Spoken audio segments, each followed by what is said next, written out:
Swayam Prabha. Digital India. Educated India.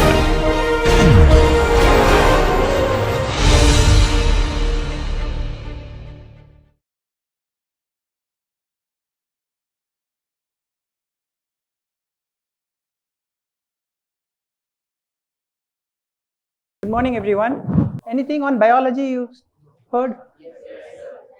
What was the topic on biology? Molecular?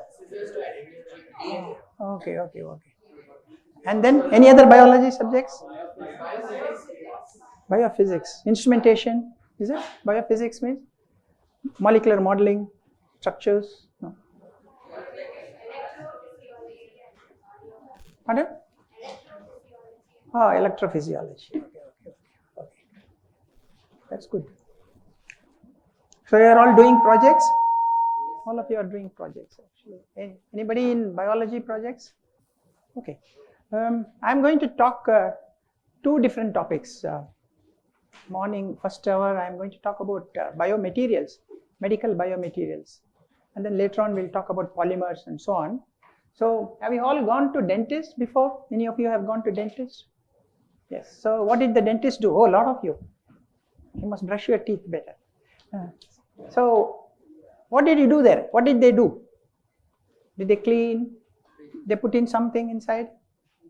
They put some material inside, right? No?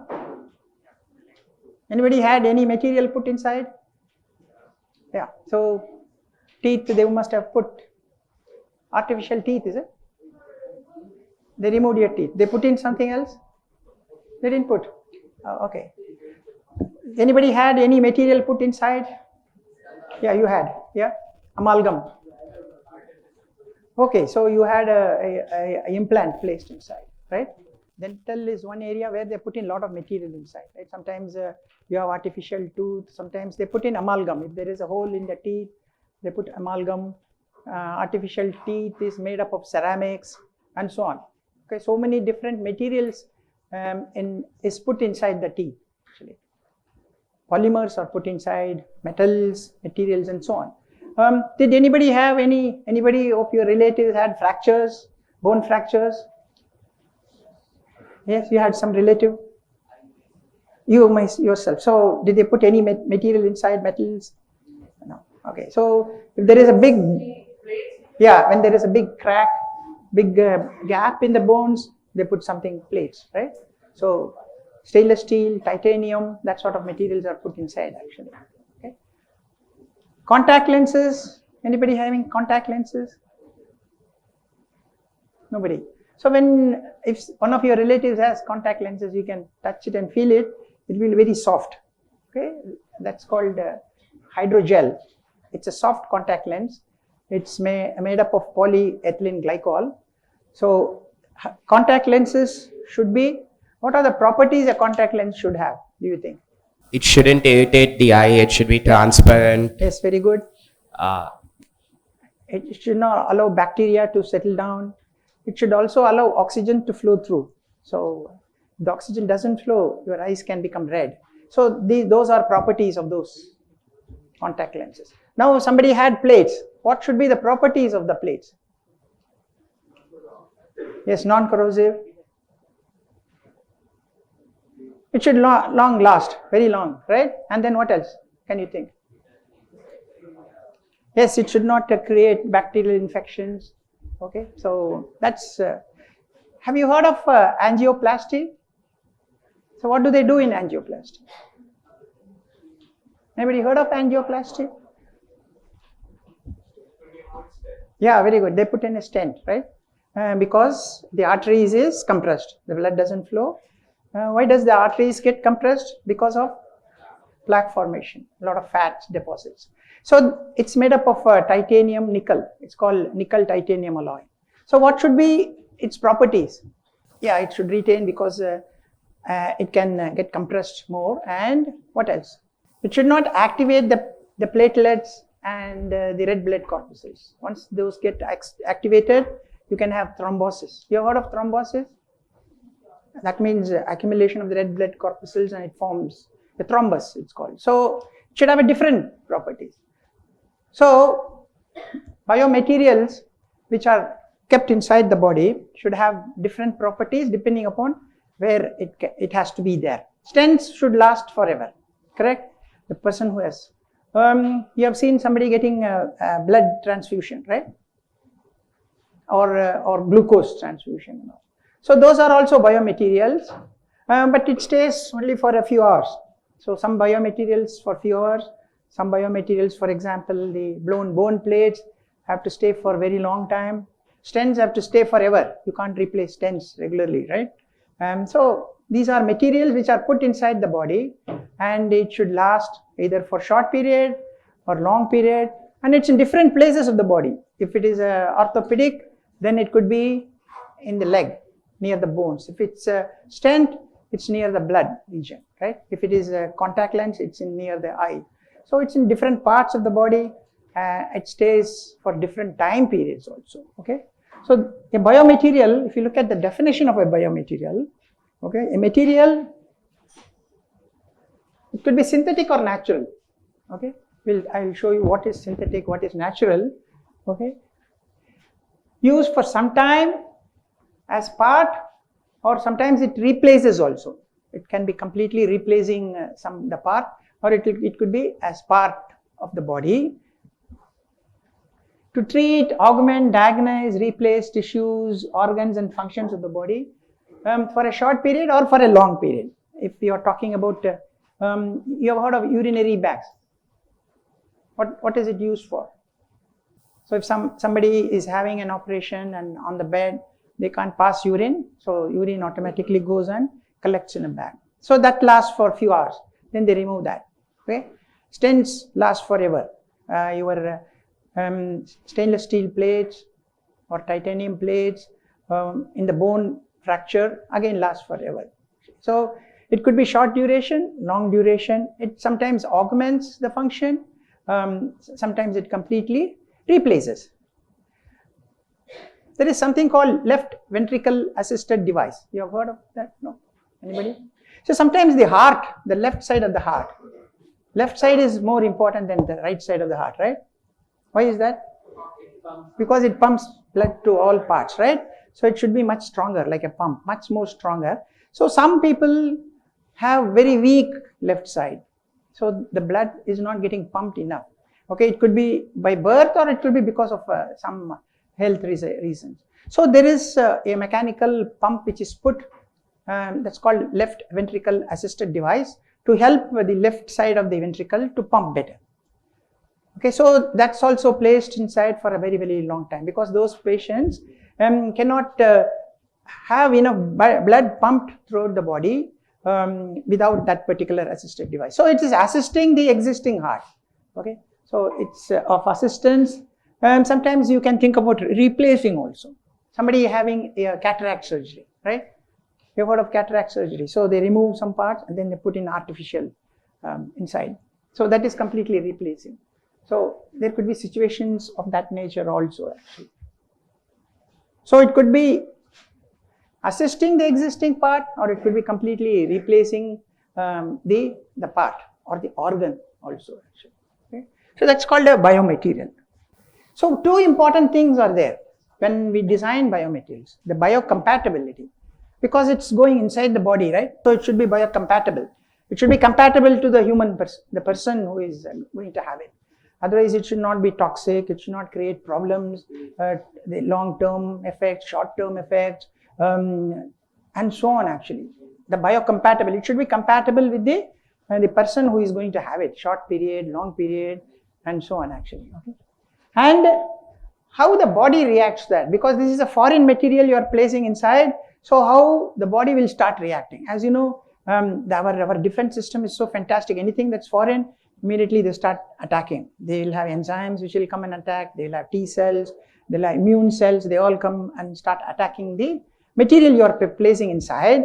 So how the host reacts to that material, that's also very, very important actually.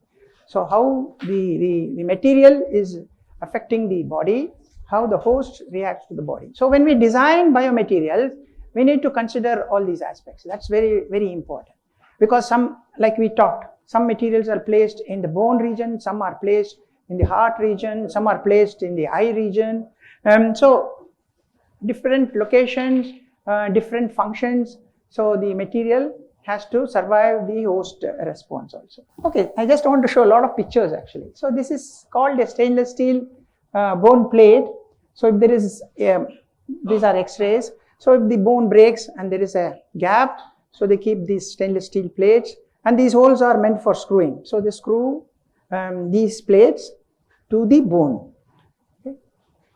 These are made up of stainless steels because stainless steel is cheaper. But the problem with stainless steel is it's corrosive. It sort of gets corroded because stainless steel has iron. Okay, so that's the problem. So there could be corrosion of that, but it is cheaper. Stress. Somebody said stress concentration. You said no. That will come with any metal. I'll talk about that. Yes, it's called. So the problem is stainless steel. It's cheaper, but it slowly can corrode also because it contains iron. And somebody who has diabetes, then the corrosion is much higher. So that's a problem with stainless steel. So they started going with titanium. These are titanium plates. Titanium is expensive, but in India we are still, the cost plays a very important role. So we still use stainless steel quite a lot in India. So these are titanium. Titanium doesn't corrode. You can see some of these titanium plates. The holes are meant to screw the plates to the bones actually. You can see the X-ray pictures how they are screwed here. Sometimes they use metallic screws. Sometimes they use some polymeric screws also. The polymeric screws can slowly get degraded over a period of time. If you have metallic screws, it will remain forever and ever actually. So you can see those screws where the plate is screwed on to the bone here. These are titanium screws. Okay, these are similar stainless steel plates. What happens is sometimes there is bacterial contamination because there is always bacteria inside the body. When there is an open wound, bacteria gets inside, infection happens, right? When you have a cut or when you fall down and have a big wound, you always get infection. Doctor gives you antibiotics. The idea is to kill those bacteria. So these bacteria enters and they circulate inside the body, mostly because of wound. When we have accident, when we fall, when we have a cut and so on. So these bacteria can go on accumulate on these biomaterials. That's another problem. Whenever any material is placed inside the body, bacterial contamination happens and the bacteria starts growing inside. Okay, so we have to, doctor generally gives antibiotics when they do this type of surgery. Any surgery, doctor always gives antibiotics. That's called systemic antibiotics because it's going through oral and it's going and killing the bacteria. But the place where the bacteria is growing is near the plates where you have implanted. Okay, so what we do is we try to coat the plate with a polymer called the polylactic acid with some drug. So the polylactic acid slowly degrades and then it slowly releases the drug so that if bacteria nearby the plate will get cleared. Okay, that is more like a local delivery. So you have two things. One is systemic delivery is what the doctor tells you to take antibiotics 2 times a day, 3 times a day. We also have local delivery. What we do is we coat the plates with a polymer called polylactic acid, which is degradable, which also we put in some drug there. So when the polylactic acid slowly degrades, drug gets released. So bacteria which is very close by will get killed actually. That's a local delivery. So we use a lot of polymers which are biodegradable. There are polylactic acids are there, chitosan is there, polylactic glycolic acid, polyethylene glycol, like that. There are many polymers which degrades inside the body. So when you mix it with drug and you have a coating and the polymer degrades, drug also gets released. So nearby region will be full of antibiotics. So if there is any bacteria, they get killed actually. So that's called a local delivery. So what we do is we coat it with this particular polymer in this case we have used silver. As you know, silver is an antibiotic, right? Once those days silver nitrate they used to put if there is a wound or cut or burn and so on because it's got antibacterial properties. So one of the big problems with in plates is bacterial contamination. Bacteria can go and sit and then slowly got spread and then the plate will be full of infection with bacteria, then which can lead to inflammation, pain, and so on. So that's a very important problem in any implant. When we keep an implant inside, that problem is always there actually. So this is called polylactic acid, which is biodegradable. So you can have some of these screws made up of polylactic acid. Okay, the screws could be polylactic acid, which will after a period of time slowly degrade. So the screw will completely disappear, only the plate will be there with the bone actually. Okay, so this polylactic acid is a biodegradable polymer. So they make screws out of it. And these screws are useful when there is a ligament tear. You must have heard of ligament tear. Sportsmen who run as sprints, they always have a ligament tear. So the ligaments are connected with these screws, which are made up of polylactic acid, which is biodegradable. So over a period of time, it will completely disappear, and the ligaments will get healed actually. So that's one application of these biodegradable polymer.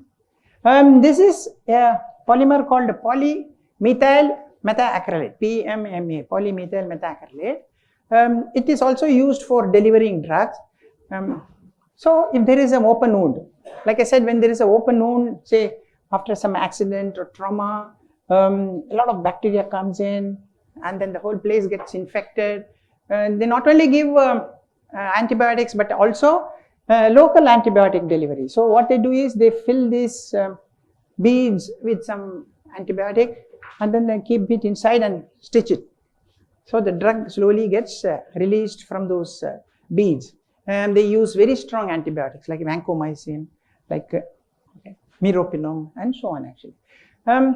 So these polymers are not biodegradable. So the problem is once all the drug goes away, the polymer will be sitting inside.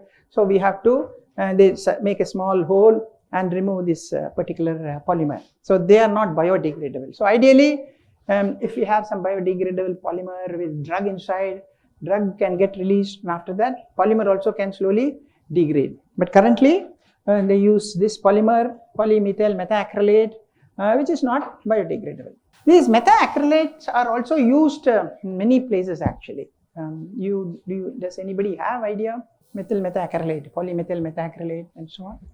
Especially in dental, it's used. The teeth, artificial teeth. Now they make ceramic-based tooth, but before that they used to make polymethyl methacrylate tooth.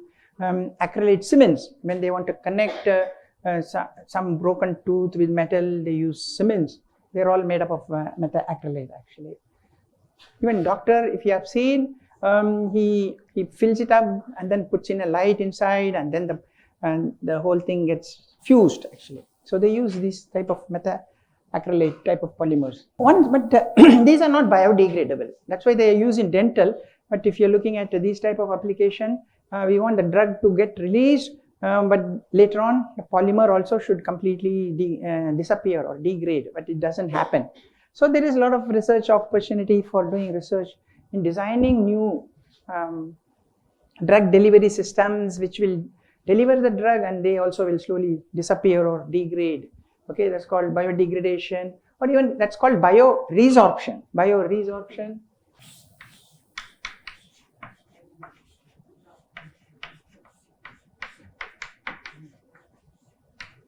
So the entire polymer will get resorbed in with the body fluids. That's called bioresorption.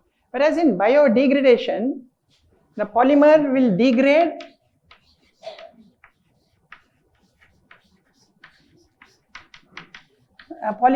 into small molecular weight, and it will come out through the various fluids outside. Okay. Whereas in bioresorption, the entire polymer will get completely absorbed. Okay. So there is a difference between bioresorption and degradation. So degradation, polymer, big molecular weight will get smaller, and then they will come out of the body through the body fluids. That's called biodegradation. So these, ideally we should have some polymer which will deliver the drug, and then slowly it gets completely bioresorbed. That means completely it will disappear. So that will be nice to have actually. Okay, dental, lot of materials are used in dental actually. Lot of materials, polymers, metals, and ceramics and so on. Root canal treatment. You have heard of root canal treatment? Anybody had root canal? You had. Okay, so the tooth is removed and then they'll make a hole and then they will fill up with some antibiotics so that all the infection goes away. They will ask you to come 1 week later and then they will put in a metal like this, This is called a metal post. That's a metal post. It's made up of titanium. And then the tooth is put on top of it, right? So you have the tooth on top of this metal post. So this material is made up of titanium. You can see the next picture where it is fixed nicely. And then later on, they'll put an artificial tooth and they will fuse it to that actually with an adhesive. Okay. So anybody having root canal treatment, they will have this titanium, then they will have an artificial tooth which will be put actually. These are called inlays. These are made up of ceramics. So if there is a big gap in the tooth because of any reason, why the big gap come, either broken or if there is an infection, bacteria, infection, then they remove the bacteria, so there will be a big hole. Okay. So they put in this type of material and then fix it, okay, with an adhesive. These are called inlays. These are impression materials. So if somebody, if they want to make an artificial tooth, they'll put an inlay, this type of impression material and collect the impression of the tooth region. More of this. So you can see metal crown. So the tooth there is completely damaged. So they put in these crowns, metal crowns. Different types of metals are used. Sometimes ceramics are also used nowadays. A lot of interest in ceramics. Metal, stainless steel type of material, but in the front you don't like to have stainless steel because it don't look nice, but in the back maybe, so they are called metal crowns. So the top portion of the tooth is covered with these type of material, so inside it's also damaged, the tooth is damaged actually.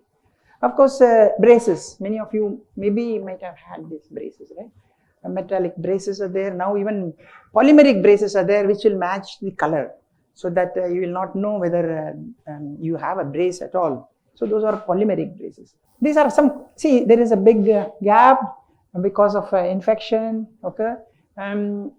What do they call in dental? Anybody knows? If there is infection, bacteria, they call it caries actually, caries. So that's because of the bacterial infection. So they clean it. That means they remove all the bacteria, dead bacteria, everything. So there will be a big, almost a hole like will happen. So they will try to fill it up with some material. It's a polymeric material. Then there is an adhesive added, actually 2-3 polymers added. So methacrylate will be there. And then it gets completely filled actually. So these are called composite fillings. They last for many years. Unless you eat bones or something, they will last for a very long time actually. Amalgam. Mercury, different types of materials are used. That is, if there is a small hole, they'll just use mercury type of amalgam to close the holes actually. Why do they use mercury? Any idea? It's a bit soft, so it nicely fills up the gap, right? So that is why mercury is used. Yeah, so that it was used and slowly they are coming out of mercury. But still it is used because there is a lot of studies which is being done that mercury is not getting released, and many studies are there, but they do want to come out of mercury actually. A lot of, like I showed metal crowns, these are ceramic crowns, because nowadays everybody wants the aesthetic, very important, right? Nobody wants metals. Once upon a time they used to have stainless steels. You have seen in an old James Bond movie, The Spy Who Loved Me or something? You have seen? Anybody knows James Bond movies? You have heard of James Bond movies, right? Okay, you heard.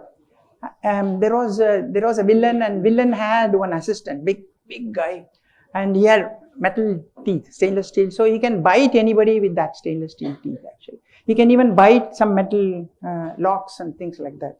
So, but then nowadays nobody likes metals because aesthetic is very important. So a lot of ceramics are coming into market because it will exactly look like your tooth. You will not be able to differentiate. Otherwise, people had metal teeth, gold teeth was there, silver was there, stainless steel was there. So nowadays everybody wants it aesthetic. So these are all becoming more to match the color of the person, tooth of the person. In fact, they have different colors so that they will compare your tooth with those samples, and then they'll use the corresponding tooth actually. Veneer. Okay, if you have seen nowadays movies or TV shows and all that, now everybody smiles and they have beautiful tooth, right? Beautiful teeth. Definitely it's not true, because they must be having very lousy teeth also. But they stick these nice looking things which are called veneer. So they can, with an adhesive, they stick to the front. So the entire portion will look very, very nice actually.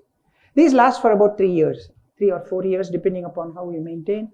So if you see all the movie actresses or even television show actresses, when they smile, they will have nice looking teeth. But that's not true at all, because these type of cosmetic things are done. These are called veneer. So they stick it, as you can see in the top portion. That's how the teeth may be for a person. And once they stick this, it will look so nice. Same here actually. And it can match exactly the color of the person, the color of the teeth of the person. No, they have different hues will be there, and they will select the correct one and it will exactly match. So individually it is stuck. Each one is stuck individually. So you can have veneer stuck to all of them, and you get beautiful looking teeth, which you can use it in your TV as an actress. These are called veneer, and these are made up of ceramics. You can match exactly your rest of the teeth color. That's the beauty of it actually. So basically they will just stick it with an adhesive to the existing tooth. There are always problems out there. Sometimes the place where they had implanted can get inflamed. There could be inflammation because the host is reacting to the material. So that's a host related reaction. So you can see the inflammation for the patient. They may have to remove that, then cure it. That means they have to give drugs, anti-inflammatory drugs and so on. And then they may again replace with another material. So the material has affected the host. So the host is having a reaction to that material. Sometimes there are people who have toxic reactions towards nickel, towards chromium, and so on actually. So maybe the person is getting affected because of those materials actually. So that can happen in many cases actually. In metallic implants, some may not have any effect on these type of materials. Some may get affected on these type of materials. So it's not uniformly same. So that's another challenge when you design biomaterial, especially when you're using metals which will have nickel, chromium, and cobalt, and so on. So those problems could be there.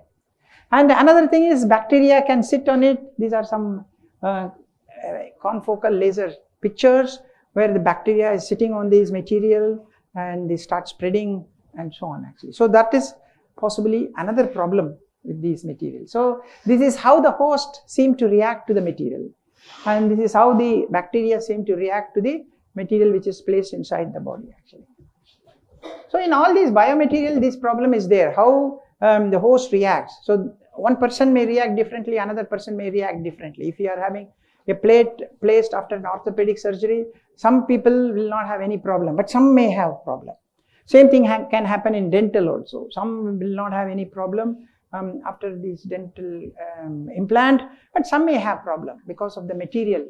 Different types of materials are placed in the dental area, like I am showing actually. And these are called urethral stent. So these stents are placed, as you know, from kidney, the urine flows to the bladder, right? There is a small tube which is called ureter. So the urine flows through that small tube which is going to the bladder.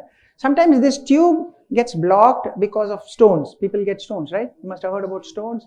Or sometimes inflammation, infection. So the tube gets blocked. So urine doesn't flow coming down to the bladder. So they place something called urethral stent. Okay, it looks like this. This looks like a long. It's made up of polyurethane, almost like rubber. It's quite flexible actually. It is placed in the ureter region.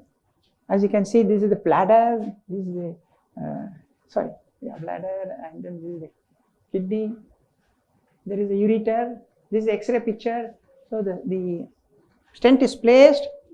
Okay, urine is a very, very harsh environment. You have bacteria, E. coli, protease, those type of bacteria are there. And then urine also contains a lot of salts, right? Because people get stones. You must have heard about stones, people having stones in and so on actually. So urine is a very harsh environment. So when you keep this type of material inside, you have a lot of bacterial contamination happening, bacterial settling, salts settling. So all those problems are there when you are designing material like this. So these are called ureteral stents made up of polyurethane. As you can see here, it is in a very, very, very harsh environment in the where there is urine flowing actually. So when you have cardiac stents in the heart region, you don't have these type of material, but you will see blood there. Okay, so different environments, different types of materials we are talking about actually. These are called knee replacement. Have you heard of knee replacement? There are nowadays a lot of people are getting the entire knee replaced because overweight, that is obesity, because of certain diseases where the knee joint gets fused. You have a ball and socket which moves, right? The knee gets moved. So the whole thing gets fused. They can't bend the knees also. So the entire knee is replaced. As you can see here, the entire knee is replaced. So it's got a metal crown, and there is a metal ball which is going round and round, and there is a polymer inside, which will be like a lubricant actually. So in knee replacement, we have nickel, chromium, ball and crown, and polyethylene as a spacer so that there is no metal on metal contact actually. So knee replacement surgeries also, they use these type of material. And this is near the heart region. You have the heart diaphragm valve, okay, heart valve. They use titanium, cobalt, alloy, and then polyester, polytetrafluoroethylene, some polymers, polyesters and polytetrafluoroethylenes are used actually. Okay, so this is called a valve, which opens and closes in the ventricle region for allowing the blood and in one direction, right? So these are again made up of metals and polymers actually. So have you heard of Sri Chitra Tirunal? Anybody has heard of Sri Chitra Tirunal? It's in Trivandrum. Maybe those who are coming from Kerala may know. Sri Chitra Tirunal Institute of Higher Medical Sciences. Anybody heard? Those from Kerala must know. No? It's in Trivandrum. It's one of the best biomedical institutes where they design a lot of biomaterials and they help to market a lot of biomaterials. Okay, so Sri Chitra Tirunal Institute of Medical Sciences. So they also made these type of heart valves. So if you import the heart valve, it will cost about 2.5 to 3 lakhs, one valve. But Sri Chitra Tirunal Institute of Medical, they have a valve which is about 60,000 rupees. They have reduced the cost by almost 3 times. So it's very, very affordable for Indians. So they do a lot of research in biomaterials and help in marketing like blood bags, urinary bags, valves, these type of valves, and so many, many items actually. Sri Chitra Tirunal Institute of Medical Sciences, that's in Trivandrum, Kerala.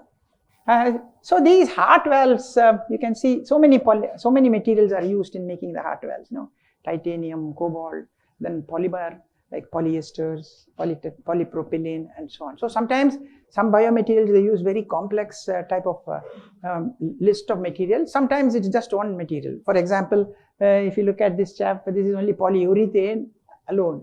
Whereas if you look at knee replacement, there are metals and polymers. And here also 2 metals and many polymers are used also. Okay, so this is a very complex material which is placed inside the heart. So it allows the blood to flow in one direction, does not allow the blood to flow in another direction. So these are very, very, very precision based material. These are something called shunt. This is the white thing is made up of a polymer called polytetrafluoroethylene polymer. You have heard of polytetrafluoroethylene? We use it in kitchen also. Yeah, Teflon we call it, where the pans they coat it. Why is it coated? It's very smooth and non-sticky, right? So this polymer is polytetrafluoroethylene, and it's very inert type of material, right? So this is used in these type of these are called shunts. Okay, these shunts are used to connect aortic branch and pulmonary artery. Aortic branch, you have heard of it, you must have studied in your biology. Yeah, what does it do? The blood from the aortic branch goes to the body. Only the pulmonary artery takes the blood to the lungs to get oxygenated. Okay, so what happens is there are some babies who are born with a hole in the heart. Okay, so the blood does not go to the lungs to get oxygenated. So those babies are called, you heard of blue baby syndrome. So such babies, because they have a hole in the heart, the blood does not go to the through the pulmonary into the lungs to get oxygenated. So oxygenated blood is, what's the color of oxygenated blood? Red. Unoxygenated is blue. So such babies will look little blue. That's why they called it blue baby syndrome. So these shunts are placed here. So the blood from the pulmonary artery, the blood from the aortic branch is taken to the pulmonary artery to the lungs actually, so that they get oxygenated. So it's called a blue baby syndrome actually. So these are made up of PTFE. So the babies are born with a hole in the heart basically. So normally they have to do a open heart surgery to close the hole, but the babies are so young they can't do a open heart surgery. So Sir, isn't Teflon carcinogenic? no, it's not. It's very inert actually. It's not carcinogenic. We are talking about room temperatures. If you are talking about your pan and all, 240 dry, you can have some toxic chemicals released. Here we are talking room temperature 37 degrees inside the body. It's a very inert material, so it will not activate the red blood. That's the main idea actually. It's used. So these babies are born with that. So they can't do a open heart surgery to close the hole. So for few years until they become older, they keep these type of shunts. Once they become older, 10 years or 11 years, then they will do a open heart surgery and close the holes actually. Okay. So generally these are placed when the baby is 2 years old, 2.5 years, 3 years, in that range actually. So they are born with that defect. That's called the blue baby syndrome. So these are polymer polytetrafluoroethylene. That's an angiogram of that actually. So what is angiogram? You have heard of angiogram? They pass a dye. Then they take the CT. So that it's a color of the dye, which is that generally about blue color.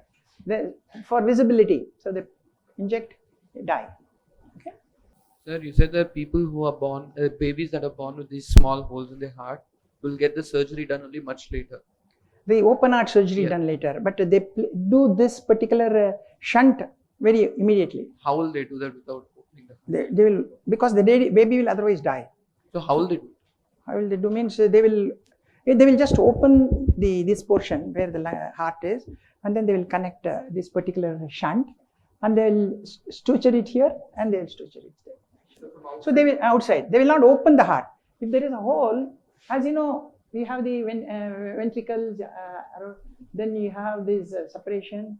So there is a hole. So they have to open the actual heart and then close the hole. So they are not opening the heart. They are just connecting with this tube. So that is called open heart surgery. You have to actually open the heart. You have the ventricle. You have the separating.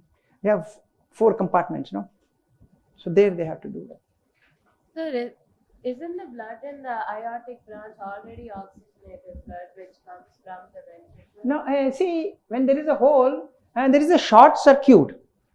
So you have 4 compartments, there is a hole. So the blood, instead of going to the pulmonary region in the right side, some of the blood will come into the left side. So that we want again oxygenate. So it's not completely oxygenated? Not completely. Okay. maybe partially. So suppose if there is a hole and you have to pump it, more can come through the hole, escape. So many 80% is not oxygenated actually, hardly 10 to 15%. Sir, what does BT stand for? Okay, BT are the names of the people who invented this. Originally, they tried rubber tubes. They tried different tube material. They even took from the calf their veins and then stitched it. Finally, in the past 10 years to 15 years, it's now polytetrafluoroethylene, because these are recent polymers. Otherwise, they tried animal veins like that, rubbers and so on. Actually, see, these are two people who actually worked on it and invented this. There is you have heard of HBO. HBO you have heard of, right? They have a lot of movies there. There is a movie called the baby the God did, or something like that. If you Google it, I don't know whether you can see the movie fully. You may have to pay it. So that talks about how that talks. They make it like a movie with a little bit of exaggeration and all that. So the people who worked on it and how they came up on this idea and so on. Actually, it's called the baby. So there are 2-3 people, one pediatric surgeon, one normal surgeons. They tried different materials, and finally initially they tried with the rubber and it worked.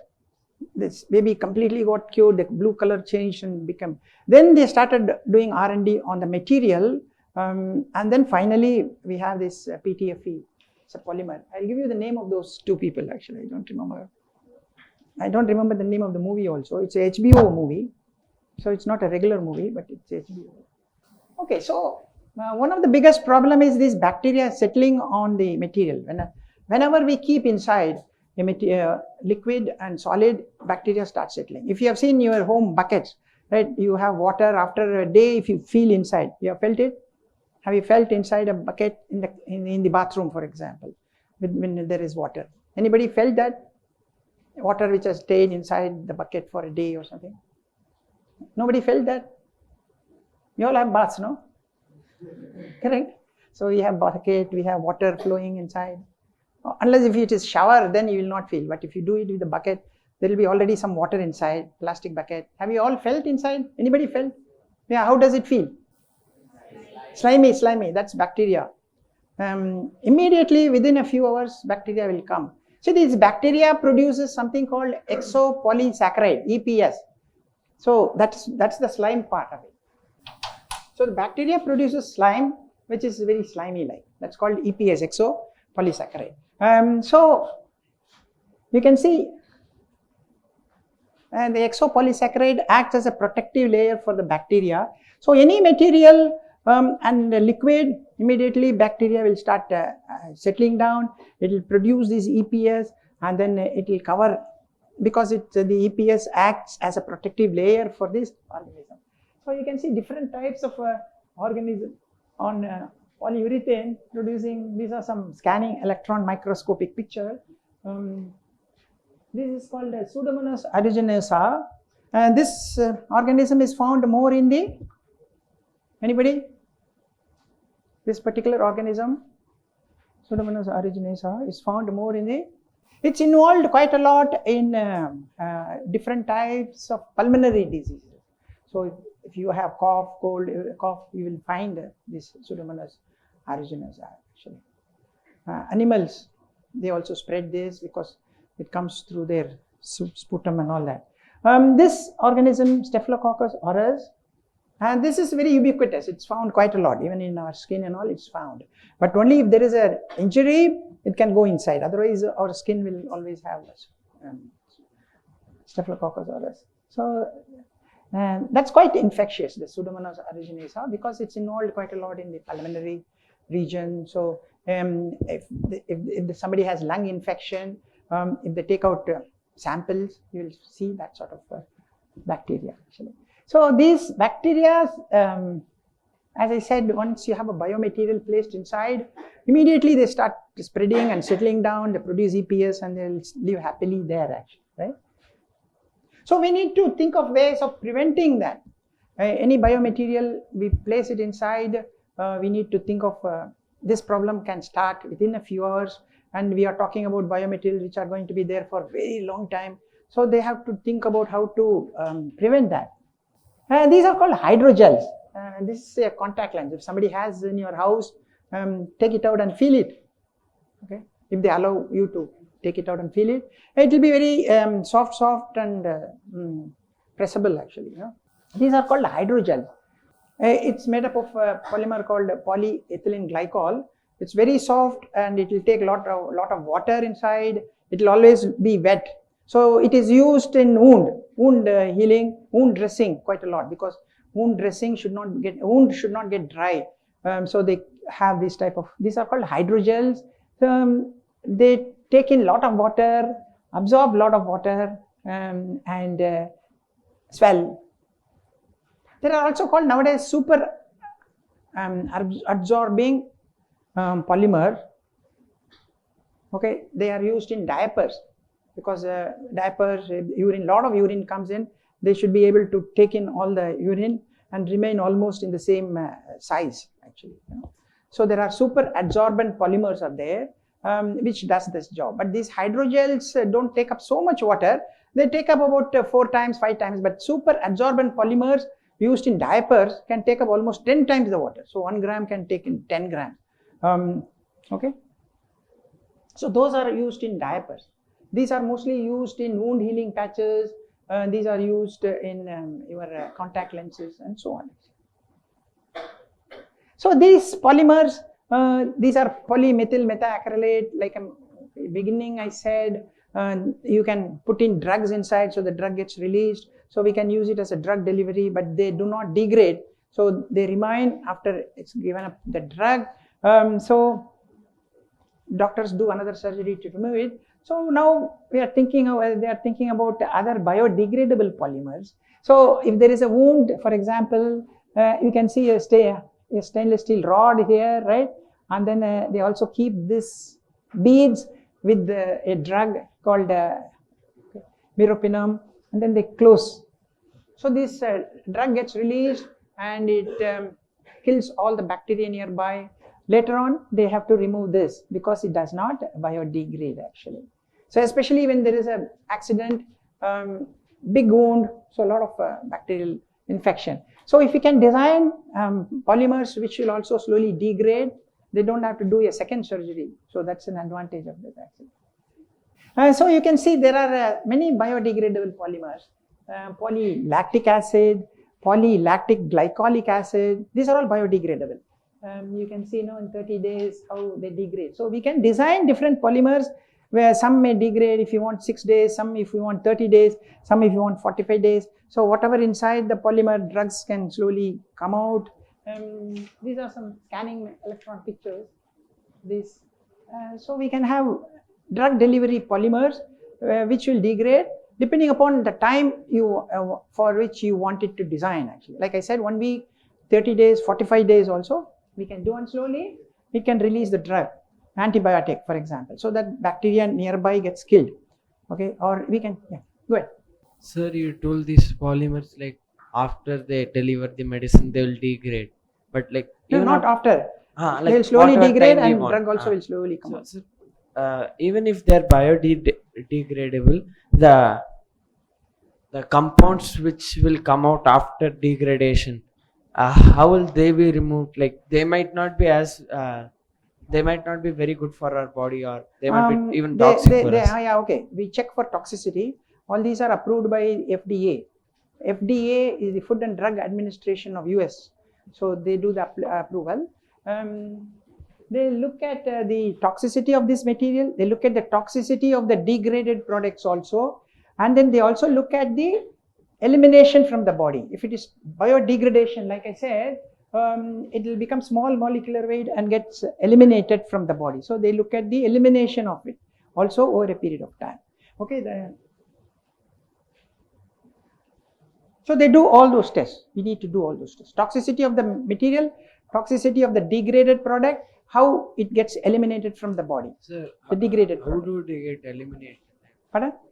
Will they go to the, like, will they be filtered out by the body itself? Yeah, they'll get Or is eliminated. there any process which should be conducted from outside? It will get eliminated from the body. There is something called pharmacokinetics.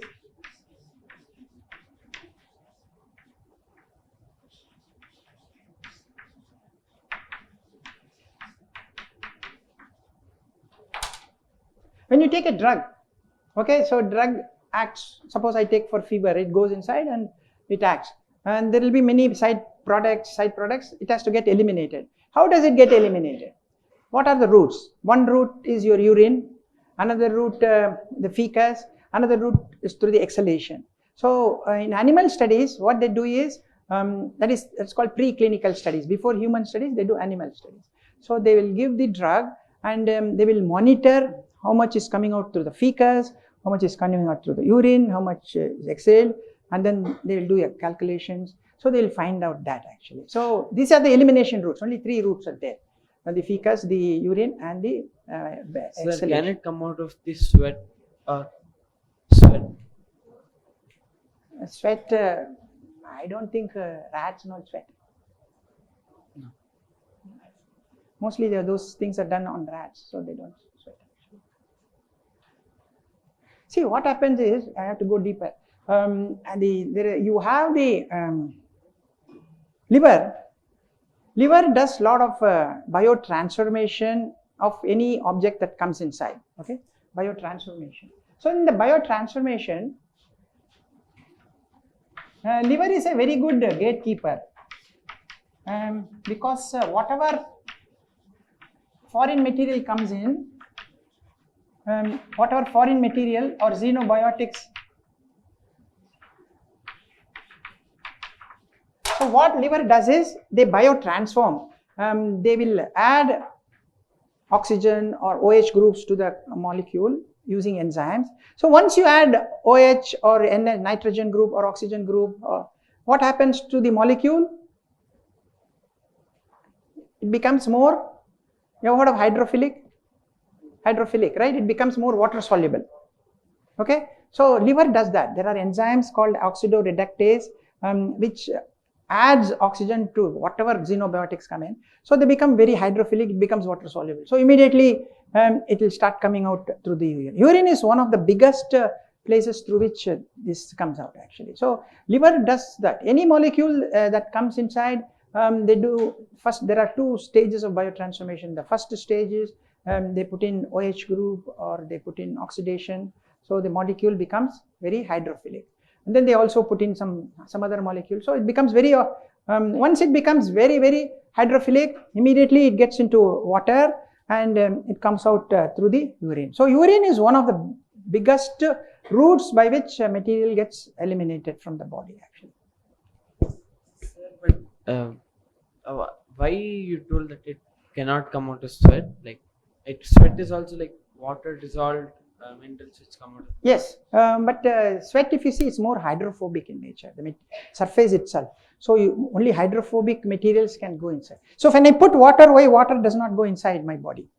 It does not go because it's very, very hydrophobic. Otherwise, if I stand under a shower, I could swell also, right? If the water goes in. It's not, because the surface is very hydrophobic actually. That's the main reason. So urine is one of the biggest thing through which salts get removed. So one of a fantastic, I would say, elimination process. So the idea of the liver is to oxidize your material so that also dissolves in urine and gets eliminated. So that's one. So any xenobiotics is any toxic material, any chemical gets biotransformed by the liver and then it gets eliminated through that. Fecus is another route. It's little more hydrophobic, comes through the fecus. Gases is very rare because the material has to get completely vaporized. So that means it should be only a small molecule. Big molecules will not get vaporized. But still, like if there is carbon dioxide, sulfur dioxide, nitrous oxide, all those things can come. But big molecules will not become a gas. Okay, so biomaterials, we have seen a lot of different types of materials. So they are classified like artificial, natural. Artificial, you have organic, like polymers. So many polymers. I talked about polylactic acid, polylactic glycolic acid, polyethylene glycol, polyester, PMMA, PEG. So many polymers, almost 20-30 polymers are there which are used in our body. If you go to metals, stainless steel, cobalt, chromium, titanium, nickel, all these are metals. If you go to inorganics, ceramics, phosphates, sulfates, oxides are all ceramic, copper oxide, nickel oxide, those so many things, they're all ceramic. Polymers, I talked about actually. Biopolymers, these are naturally occurring material, they are called biopolymers, okay, from say plants, glucons are from plants, from seaweeds, some polymers, carrageenan, agar, they are all from seaweeds. If you go to plants, you have glucons, you have xylons. From bacteria, curdlan, some sugar-based polymer. So you can have bacterial origin, you can have animal origin, you can have marine origin. Different materials are there. They are called biopolymers. The advantage is they will degrade, they are not toxic and so on, but they have limited supply. Suppose I want to say a material, a polymer from plant, then I have to have so many plants to get the enough material. So the availability is a big problem. That is one of the main problem, and they do not have so much strength like your polyethylene or other synthetic polymer. Okay, your synthetic polymers have a lot of strength, lot of life, all those things, but biopolymers do not have all those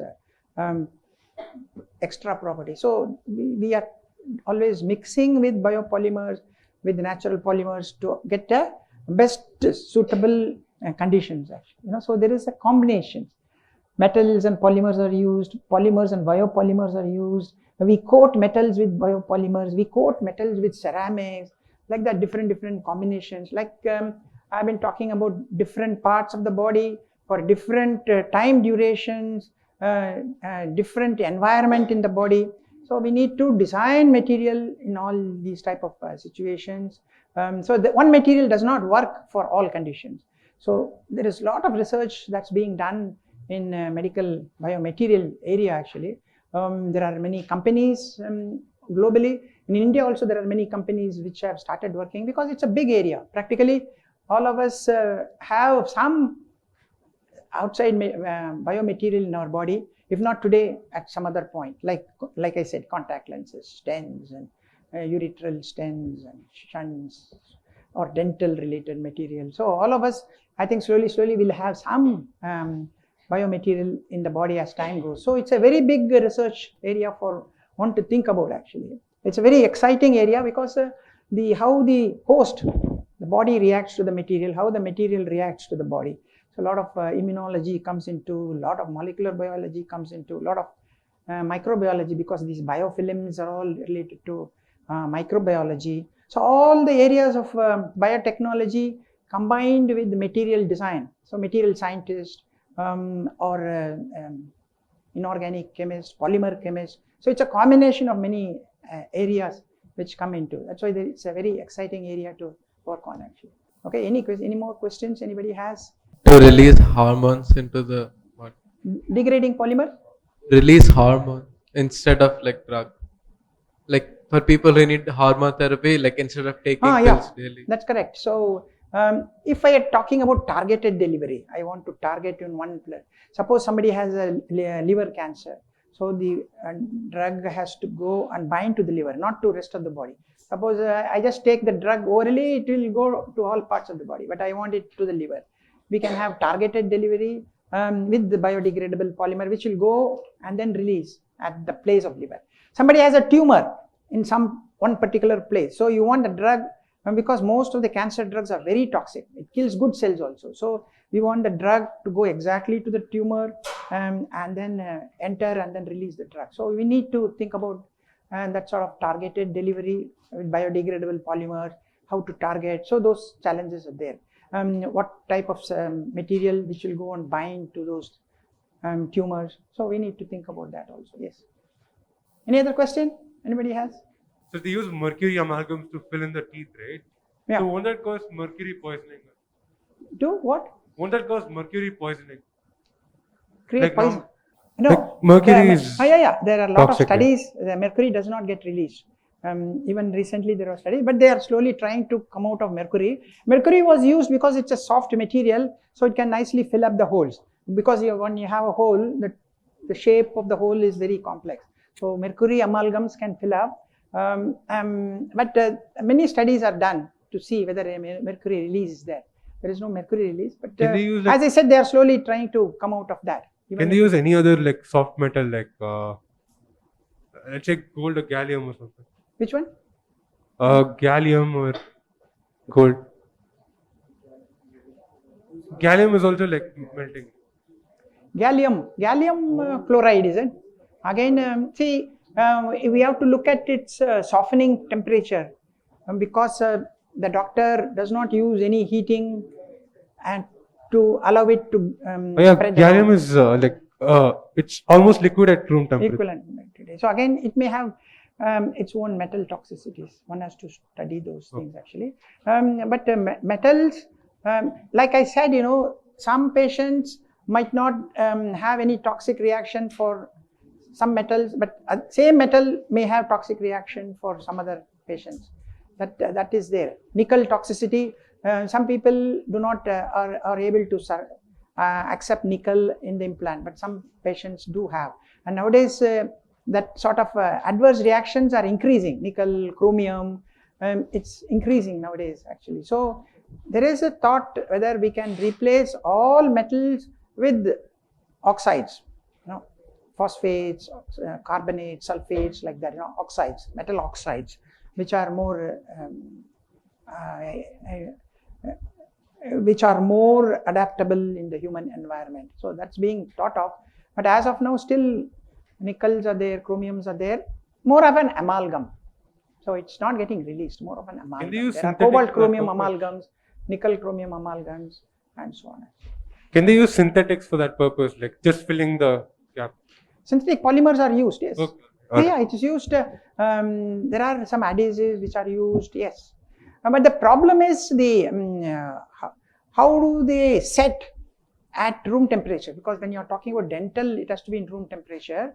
So there are synthetic polymers which are used, which will set at normal light, UV light. So if you have gone to a dentist, they will fill it up and then put a light. Anybody has seen that? Yeah, you have seen, right? They put. So originally they used UV based polymerization, so that the polymer will set when you have a UV. Nowadays, normal light based reactions also are happening actually. So originally they used to use heat based, but you can't do that in our mouth. So light based polymerization. So there are some polymers which cross link when you put in light. So could they use biopolymers for the beads so that it degrades? Like, is there research being done using there are already many biopolymers being used actually. Carrageenan based material, chitosan based.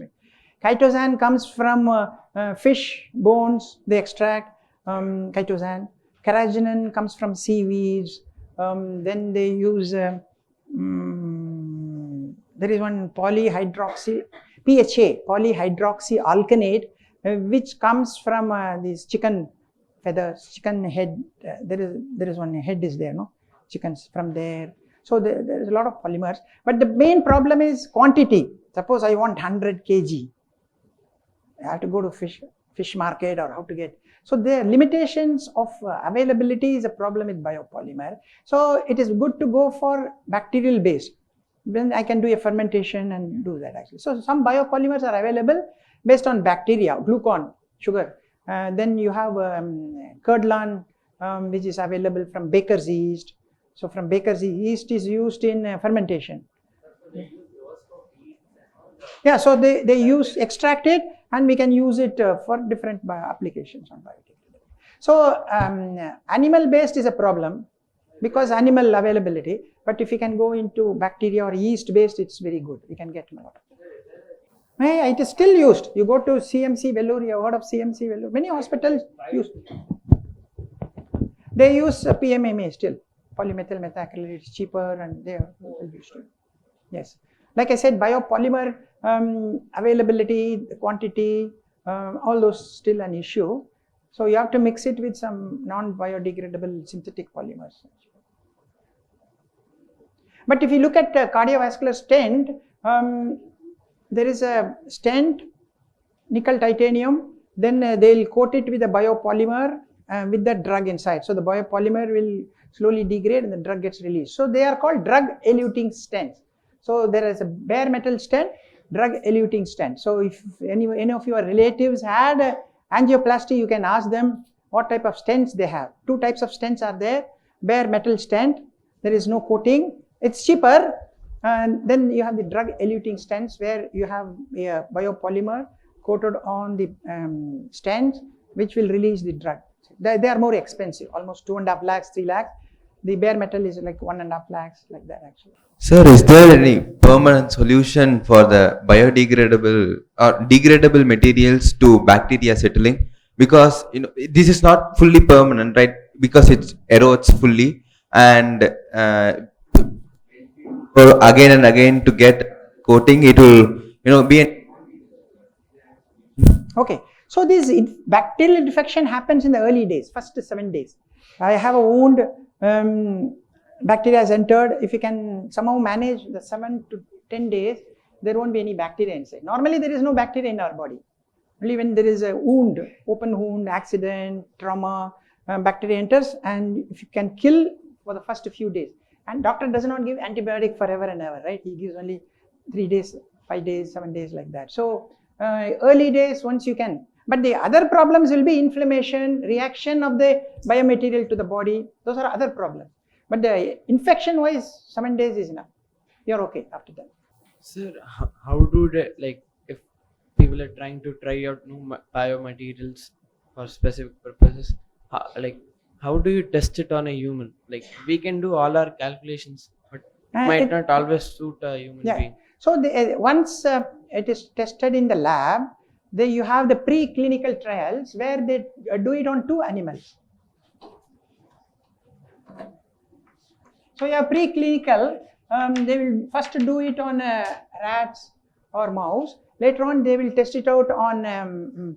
Later on, they will test it out on monkeys, or if it is a orthopedic, they will test it on even horse also. Then it comes to human.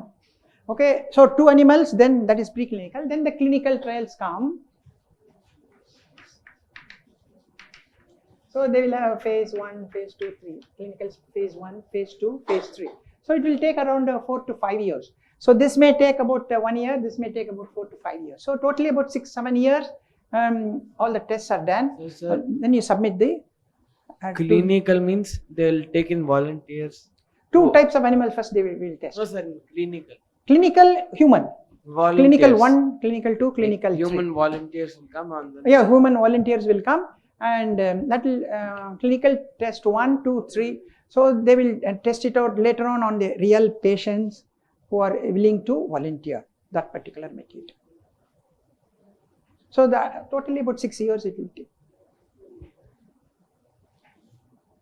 So the toxicity is the first step. So on animals, when we do on rats, we do 30 days. We put that material inside the animal, rat, and then sew it, and then take it out after a month and look at toxicity, inflammatory response, and all that. That is the first thing. How it works comes later, but first is toxicity, whether it causes any reaction to that. And then they may test on horse. Suppose a horse with a broken leg, they will test it out. So that is second step. That is preclinical. Then they will go to clinical trials actually. So the second step is normally big animals. It could be dog, it could be sheep, it could be pigs, it could be horse. The first step of preclinical is rats or mouse or something. Then clinical is human. Clinical phase 1, phase 2, phase 3. Any other question? Sir, sir, what do they do to ensure that while they're operating and putting in the biomaterial, like there's no other infection? Okay, that's very important. They sterilize the material before it is put in. Not materials, like when you open body and put the material. Yeah, so the material first is your surgery room is sterilized. The material is also sterilized. There are different ways of sterilizing. Metals means they sterilize at a high temperature, 125 degrees at 5 bar pressure. So all bacteria. If it is non-metal, like polymer, you can't use high temperature because polymers will break. So they use ethanol or sometimes UV or they use gamma rays. So different sterilization methods are there. So all materials have to be sterilized before it is placed inside. So it's in a surgery, normal surgery, like the doctor does an operation, no? Somebody does an operation. But the material is also sterilized before it is used. Like your injection, you must have seen, no? Doctor removes that thing. So that's sterilized actually. So he removes that and then takes the needle and then does that. You know? Exactly, all the biomaterials are also sterilized. So that's also a big area because polymers you can't sterilize with steam. Polymers will swell and break it. Metals you can sterilize with steam. Polymers, sometimes UV can degrade polymers. So ethanol. So those are many challenges in what type of sterilization depending upon the material used also. I think we will stop with this.